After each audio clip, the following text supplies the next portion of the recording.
अप्रतिम प्रेम की उत्कर्ष अभिव्यक्ति राधा कृष्ण का प्रेम द्वापर युग से कलयुग तक जीवंत है।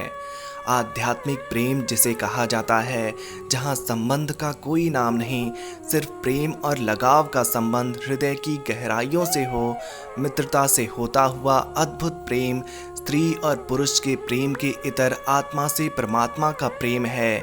तभी इनका प्रेम सर्वश्रेष्ठ है, जिसकी अन्य किसी से न तुलना की जा सकती है, ना ही बराबरी। दोस्तों, आज इस वीडियो में हम ये जानेंगे कि आखिर क्यों राधा और कृष्ण का विवाह नहीं हुआ। ये काल चक्र है। इस काल चक्र में मैं आप सबका अभिनंदन करता हूँ। दोस्तों, YouTube के बेल आइकन को बजाना ना भूलें हमारे लेटेस्ट अपडेट के लिए। राधा जी और कृष्ण जी के विषय में कई कथाएं प्रचलित हैं। कहा जाता है कि राधा जी उम्र में श्री कृष्ण से बड़ी थीं।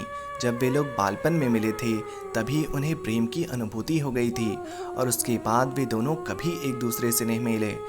इसी स्मृति को जीवन भर उन्होंने अपने साथ रखा। कहा जाता है कि कृष्ण जी के वृंदावन से जाने के बाद वे कभी वापस नहीं लौटे और ना ही राधा जी को कभी द्वारका जाने का जिक्र कहीं पर मिलता है। राधा और कृष्ण का प्रेम आध्यात्मिक था। ऐसा कहा जाता है कि एक बार राधा जी ने कृष्ण जी से विवाह करने के लिए कहा था, तो उन्होंने कहा कि कोई अपनी आत्मा से विवाह कैसे कर सकता है। इस तरह राधा और कृष्ण का प्रेम भौतिक नहीं, आत्मीय था। दूसरी कथा के मुताबिक राधा और कृष्ण गोलोक में रहते थे। एक बार किसी बात को लेकर कृष्ण भक्त श्रीदामा से राधा जी की बहस हो गई, जिसके बाद राधा जी ने उन्हें श्राप दिया कि तुम्हारा जन्म राक्षस योनि में होगा। श्रीदामा ने भी राधा जी को श्राप दिया कि वे धरती लोक पर जन्म लेकर 100 वर्षों तक अपने प्रियतम से वियोग सहेंगी। इसके बाद वे श्रीहरि की संगत को प्राप्त होंगी। दोस्तों, एक अन्य कथा के मुताबिक यह भी कहा जाता है कि ऋषि गर्ग ने कृष्ण जी को समझाया था कि उनका जन्म किसी बड़े उद्देश्य के लिए हुआ है और उनके जन्म के संबंध में कृष्ण जी को सारा रहस्य बता दिया था, जिसके बाद कृष्ण जी के अंदर से पूरी तरह से बदलाव आ गया था।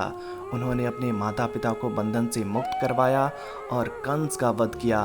माना जाता है कि उसके बाद ही कृष्ण जी राधा जी के पास कभी वापस नहीं लौटे।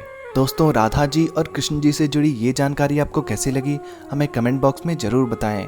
वीडियो पसंद आई है तो वीडियो को लाइक और शेयर ज़रूर करें। धन्यवाद।